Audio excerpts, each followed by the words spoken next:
Hello, and welcome to Keeping It Real with Shannon Live. You're friendly them because you don't know how it's going to turn out. My kids empowered me to get out. What's going on with this remote learning and in the midst of COVID?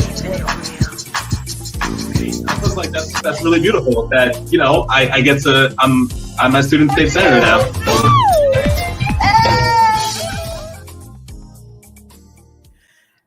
Hi, and welcome to Keeping It Real with Shannon. How are you? Thank you for joining us tonight. Hello there, Dr. Vanessa. How are you?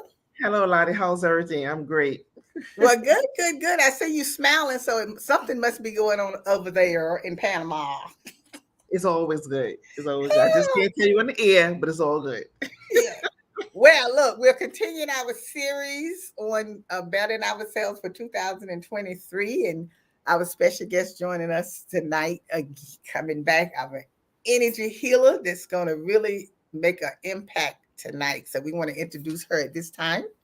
Absolutely. Our guest today is Miss Carol Nelson. She's returning. She received her bachelor's degree from Syracuse University and a master's of science from Teachers College at Columbia University. She studied access energy of transformation with its founder, Gary Douglas, for over 6 years to learn how to release layers of negative thoughts and emotions and help others do the same. She has been a speech and language pathologist for 35 years and a clairsentient energy healer for 25 years. Let's welcome our guest, our returning guest. Hello there, Miss Karen Nelson. Hi, how are you? We're great. Look at you. Welcome You're back. fabulous in your blue shirt. I'm trying because y'all get on me if I don't try and do something. Well, look, we're ready for our hot topic tonight. Not letting your problem get bigger than you are. And Yes. I mean, I was trying to. I was giving it some thought, trying to think about actually, your problem bigger than what you are. Could you kind of give us a little example first of how that works? Well, the reason why I thought about it is that I used to do it all the time, and I have to watch myself when I do it. But when I was working full time as a speech pathologist, I used to have a lot of paperwork. And I remember going to bed one night and I was in the middle of a nightmare. It woke me up in the middle of the night because I was in my bed and above me was an avalanche of papers and they were just and I was just scared to death that I couldn't get everything done. And I just woke up in a sweat and it was just horrible. So I made my job and all the paperwork bigger than me, so big that it overtook me even in my sleep. Wow. So that was an example of that. So I've learned tools to make myself bigger than my problems and to put things in perspective, to zoom out like a bird on a wire looking down, like the moon and the sun and the stars can look down at us living in our little houses and put things in perspective. And I could make things as big as a pinky toe or a fingernail. So it does take a little bit of mindset mastery, a mindset training. I have to tell you that it is empowering to put things in perspective because otherwise your environment is going to train you. Mm-hmm. But if you train your environment, then you win. That's a great way to win the day, right? So is that more or less saying that whatever the situation is, don't let it overtake us? Don't let it overtake you? Right. These are ways. Yes. These are ways to don't mean to cut you off. These are ways to overcome, overwhelm. There are many, there are infinite numbers because each of us has our unique personalities. But I did put together 10, and I have more than 10. We can go on and on and on. But I have 10 here that I'd be more than happy to talk about. And I do want to say that tomorrow night I am doing a free webinar. You can go to my website about that information, easyor.life, where we could practice these, okay? And I can talk about my course in Mind Bliss that I'm teaching. But if you ladies are ready, I'd be ready to start with number 1. We're ready. All right. Well, number 1 is Can you do it? No phone for the first hour when you wake up in the morning. Or at least if you I don't listen, know about listen, Vanessa. I can do that. listen. And the reason why is that when we're waking up, we are not usually during the day, it's called beta. We're at the beta level of the brain wave. This is our active state. But when we're waking up, we're not at beta. We're in a very amazing level of brain waves. We go from theta to what's the other one? I'm blanking on it, but we're at a brainwave that's very susceptible to hypnosis and to conditioning. And we can also be triggered very easily. And it's almost like somebody waking you up out of your sleep, even though Right. you're not asleep. That Right. that segment before you go into the beta brainwave is a great time for meditation, a great time for pre-paving or planning your day. You want to plan your day out before the day plans you. You have to kind of take control over your day. Some people journal. What would you like to happen today? Right. I'm having a great day today. I'm going to meet one. I'm going to have good conversation today. Simple. You can be that simple and just sit down. And so I'm giving you a few in combination right now because that's a great time to just, you can write down what you Right. like, you can speak it, you can think it. But a wonderful thing is to do what kids do. They imagine and daydream. Daydream a good day. If you're, don't bring the past into the future. That's how the brain loses its plasticity, it loses its vim and vigor, and you can go down the road of the brain not working for you as well if you keep doing things the same way all the time. It's almost like, just like you're taking, if you want to go to your favorite store, don't go the same way all the time. Try a different road. The same thing works in the brain. If you keep working the same way, what happened to the other side of the brain? What happened to Right. the back? What happened to this? Right. That's true. If you don't use it, you lose it. You have to stimulate that brain. So in the morning is a great way to, it's almost like setting the stage, okay? No phone means you decide what's important to you for that day so that you don't get an email or see something on social media or on the news that upsets you or triggers you. You get a phone call that's upsetting. No, you're going to plan the day because you have already written it, had some self-talk. I'm having a good day today. Right. Everything's working out. Right. I'm having a good day. And Right. if you're a spiritual or religious person, you call your higher power. I know God loves me. I'm a child of the universe. I am so taken care of. Today is a good day. You're Right. planting your seed, so do that. If you don't want to do an hour, do 5 minutes. Better than nothing, okay? And I'm sorry, I put things on a board here to help me remember. So another thing to do is to write or think about 3 things that you appreciate that don't cost anything, because everybody can do that. And you can even put your hand on your heart and say, wow, my heart is pumping right now and I'm not doing anything. This is pretty amazing. I'm amazing. You know, you could really go somewhere with this. What else can I say? Wow, I just inhaled without effort and I brought new oxygen into my body. Did the sun just rise this morning and I didn't have to lift a finger to raise it? I mean, 3 things.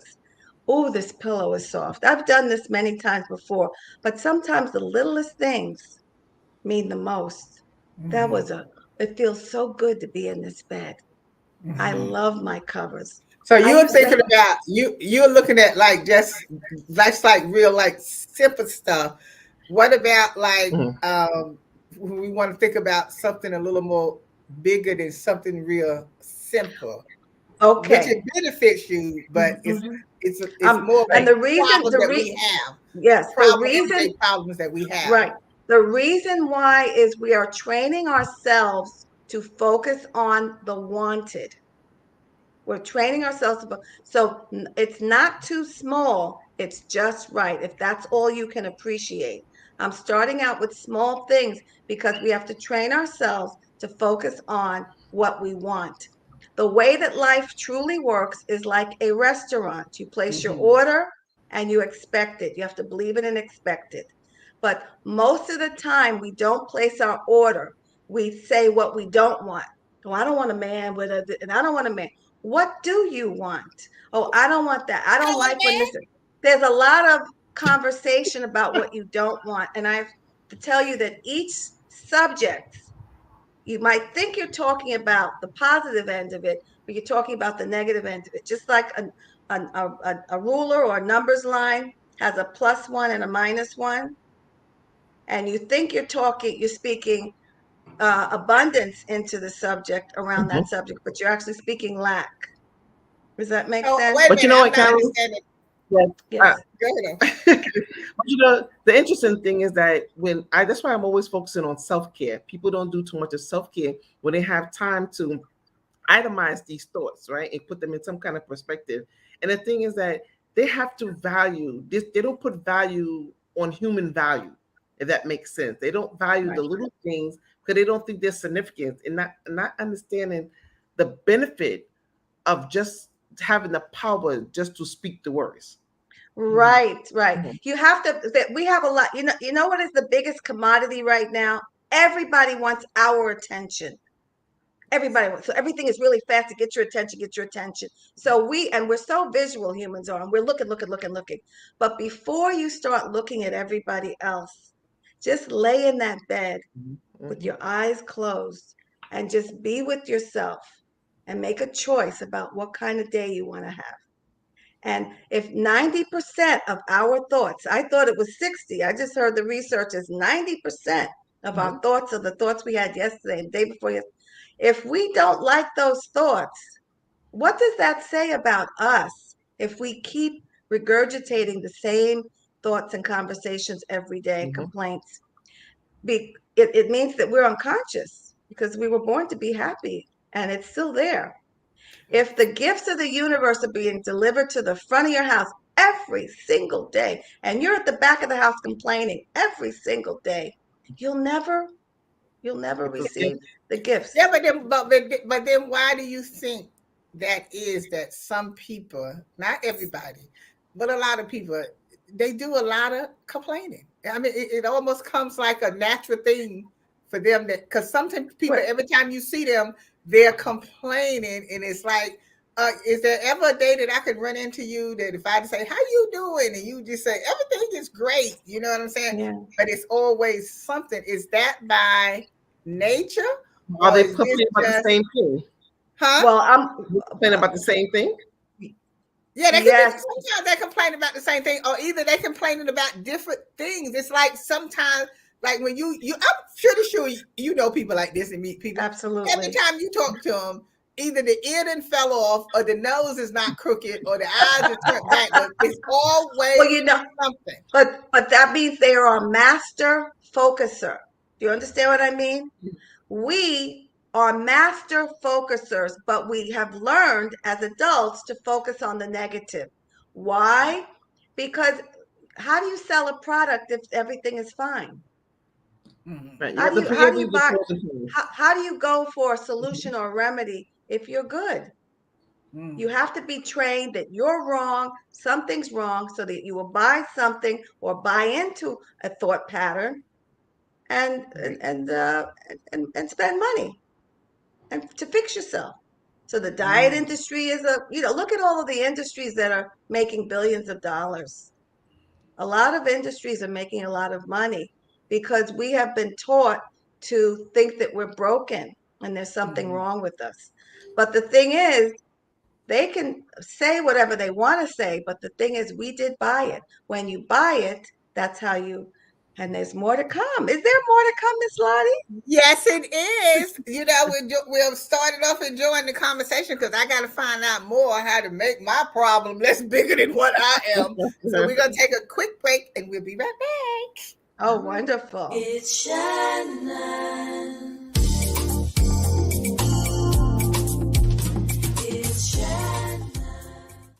What's more dangerous? A man who isn't afraid of death or one who's found everything to live for? I asked him if he was proud of me.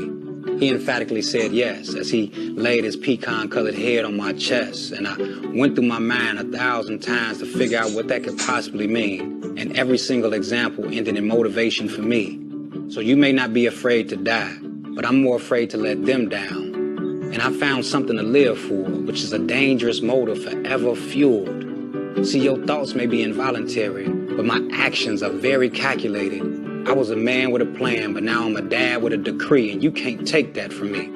My sons ain't raised by no coward, and they won't be one either. If this be the measure of a man, the yardstick gonna need way more meters. I take it too far, so they never come up short, because I found everything to live for.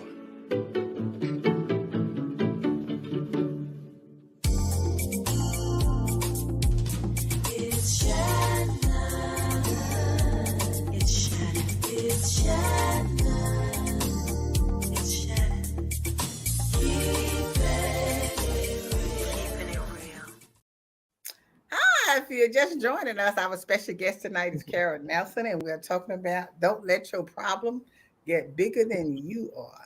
So now, Carol, let's talk about some of the main problems that people actually have, the big things when something happens that people think that they just don't know how to handle it. You know, it's like you said, it gets bigger than them because they're not handling it. Is it because we don't learn to handle different situations, or do we think we can't handle the situation?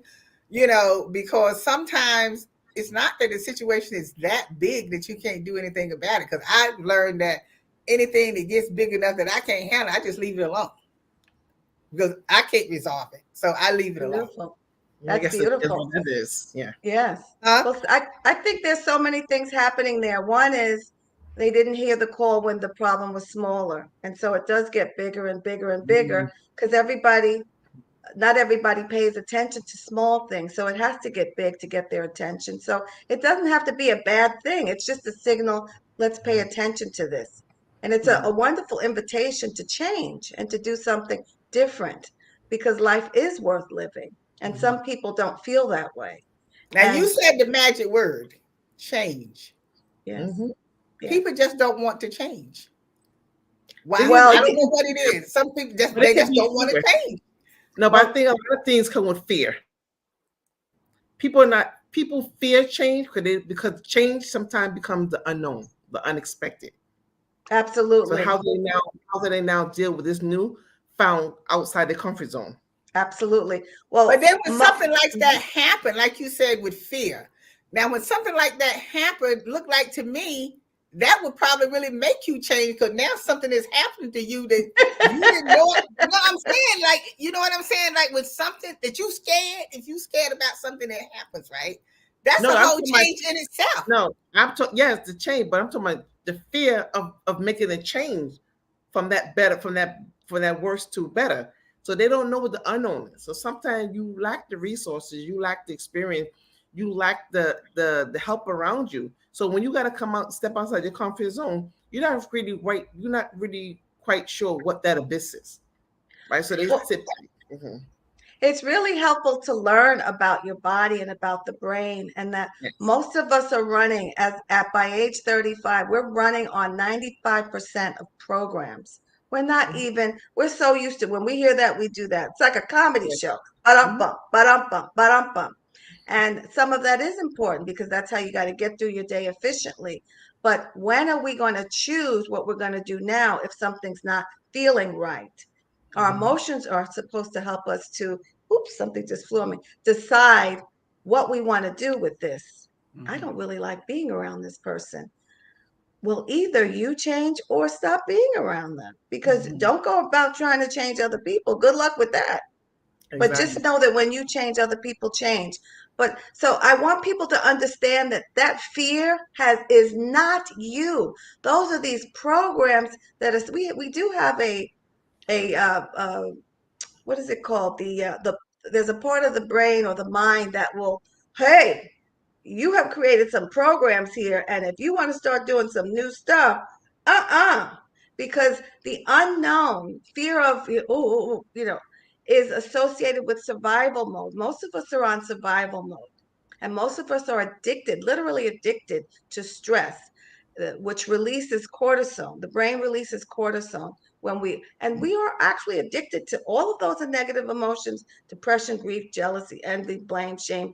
All of those release cortisol into the body. But I want to say that there are other things that balance that out and release the feel-good chemicals from the brain, like deep breathing. Let's just do stuff that's really simple. You got to reconnect with the bigger part of you. You can't let the pea brain, small part of you, drive the car. Absolutely. You have to relinquish, whether it's to God or the child of God in you.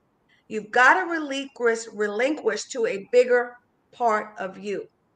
You put your hand here because when your brain is releasing all this cortisol, ready for action, fight, flight, hiding, fighting, whatever it is, all of the energy goes down to the lower part of the body. You can't think straight. You can't. All you're thinking about is survival protection. So you're going to have the lower vibrating emotions. You put your hand here and you take some deep breaths. And you think about breathing the energy back up. And when you take your deep breaths, you get quality oxygen into the body and it gets to the brain. And when you can take those deep breaths, because when you're in survival mode and scared mode, you don't usually take deep breaths. So the body feels, oh, we're not afraid anymore. We can calm down. The internal organs can relax more. Oh, the brain will cooperate with you. You'll get answers. You'll get clarity. You'll get peace of mind. And the pea brain mind starts to quiet while the Okay, so wait a minute. I'm superconscious- trying to understand this. I'm trying to follow you here. I'm trying to understand this. So are you saying like when people have this negative attitude or negativism or whatever it is, stress or whatever it is it because the brain is not getting enough oxygen? That's absolutely, the brain can't get enough oxygen when you're in survival mode because the energy goes down to the lower extremities, ready to run, ready to do whatever, to take action to survive. Okay. So there's no interest in the unknown, doing something different, because that's it. If you think about war and you know where everything is, all the hiding places are, you're not going to want to hide under something new because you don't know what that is. Okay. So that's the old brain. There is some old brain activity going on here, but we weren't born this way. We were trained to be this way and to access it. But there is a new brain that likes being stimulated. It doesn't want to keep focusing on the past, bringing the past to the next day, bringing the past to the next day. It wants to be a map to the future. Give it something to think about, like, oh, I wonder what it would be like to start my own business. It doesn't have to be that big. I wonder what it would be like to, I really like singing karaoke, going down to such and such a place Friday night and singing karaoke. Whatever it is you want to do, there's no time to waste. It's time to take action, big or small. But one of the ways is to reconnect with yourself with just your breath, because it brings quality oxygen into the body. The brain is what 2% of the body's weight, but it takes up 20 or 30% of the blood supply.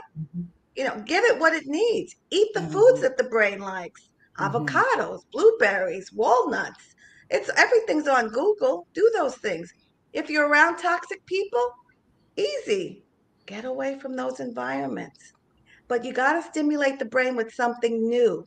It gets excited and it will look for solutions when you say, well, I wonder what it would be like to fix that. Or we could, I wonder who we would call to fix that. Well, that's true. That's good that you mentioned that, Carol, because too many people focus on what they can't do instead of look for solutions of how can I do it. Yes, right? Because there is wisdom. There's eternal wisdom inside of you. And this other thing that is like, if you could get good at this, we're all good at this because we imagine the worst. Imagine the best.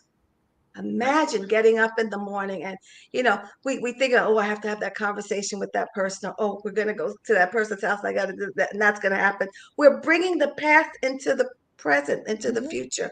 What would it be like to imagine with your eyes closed? You have your hands on your heart, whatever you want. And just imagine the day that you want to have. And you can just focus on one part of the day that might be troubling to you.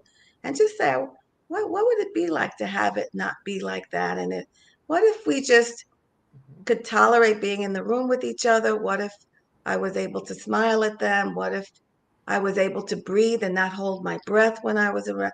You just let your mind wander, people don't value these simple little things, but they add up to a better living. So do we have to keep telling? So do we have to keep telling people when they say about what they can't do? Do we need to, say at that time about there's no such word? I mean, there is a word that can't, but I mean, how do we get it across to people about always talking about what they can't do all the time? I think they should find out how they can do it. Right. Although can't is the back in the back of their mind, they need to find out. Say, if I can't go to the store, right? I just said something simple. If I can't go to the store, find ways of how I can get to the store. Is it that I need assistance, or is it that I need funds? How can I get to that point B? Instead of but the thing about it is like you said, Kara said earlier. Okay, we are not born this way because we come here as babies and then we grow up. And so what I'm saying is when all of this stuff gets in you from a child, I just feel like a lot of this stuff is taught to you when you're small because there are people who are energetic, who really step out there to do what needs to be done. They on top of it. And I think this comes because you've been taught that way since from a child. So you have that motivation and inspiration. And I think when you have not been, that's why it's such a problem, because when you're a certain way and people look at you like, every time I turn around, you're always doing something. You're busy doing this, you're doing this. Right. And, they just sitting back, not doing anything. They can't get it. Like, why are you doing something all the time? Don't you ever go anywhere and sit down and be quiet or whatever? So, that's what I'm saying is it's like, I think it's taught, from when you're absolutely. small. But there's interesting research. Some twins are totally different, night and day, pessimistic and optimistic. And so there's a little bit of nature and nurture in there. But negative people aren't bad. It's just you choose if you want to interact with them or not, and how much. You just, they're there and they're teaching us what not to do, right? Mm-hmm. And you can show them some options of what they can do. You know Well, what I mean? So we have to let go of shoulds, buts, and no more shoulds, no more buts, and no more can'ts. I know, but to go around correcting people, I don't know about all the time. No, not like correcting them. But what I'm saying is, I'm not being facetious or anything, like that. When you said about being around toxic people, you shouldn't be. Sometimes you just be with them just to see what they are doing and why they're doing it. Because you're looking at. Because sometimes when I do that, I just be around them, and I know I'm looking at them like, what is the problem here? But you just do it because to me, I learned something from it because it teaches me that I don't want to be like that person. There you go. So it has value. So that's all you need. But then sometimes you enable these people when you're around them and their behavior. You enable them because they begin to believe what they're doing, like it makes sense. No, but what I'm saying, is you would tell them what they're doing. Like, could you please stop acting like you can't do anything and put your mind to it and do it? But you know what I'm saying? Some people is just stubborn and they're gonna do what they want to do anyway. You know what I'm saying? So my thing is to learn from them. But sometimes just watching them. But sometimes gentleness can be an easy invitation. It's like, you're really good at this. Right. I bet you're really good at that. We didn't went over our time. It was getting so hot and good. We didn't pass our time, so we're gonna have to go. So we want to thank you for coming back and sharing with us again your energy and lighting us up tonight. And we want to thank everybody for watching tonight. So as always, we'll see you next time. Don't forget, go to our Facebook page, like us, and YouTube page, subscribe. We'll see you next time. All right. Today's show is sponsored by Abu's Bakery. If you have a sweet tooth, stop by Abu's Bakery for some delicious cakes and pies.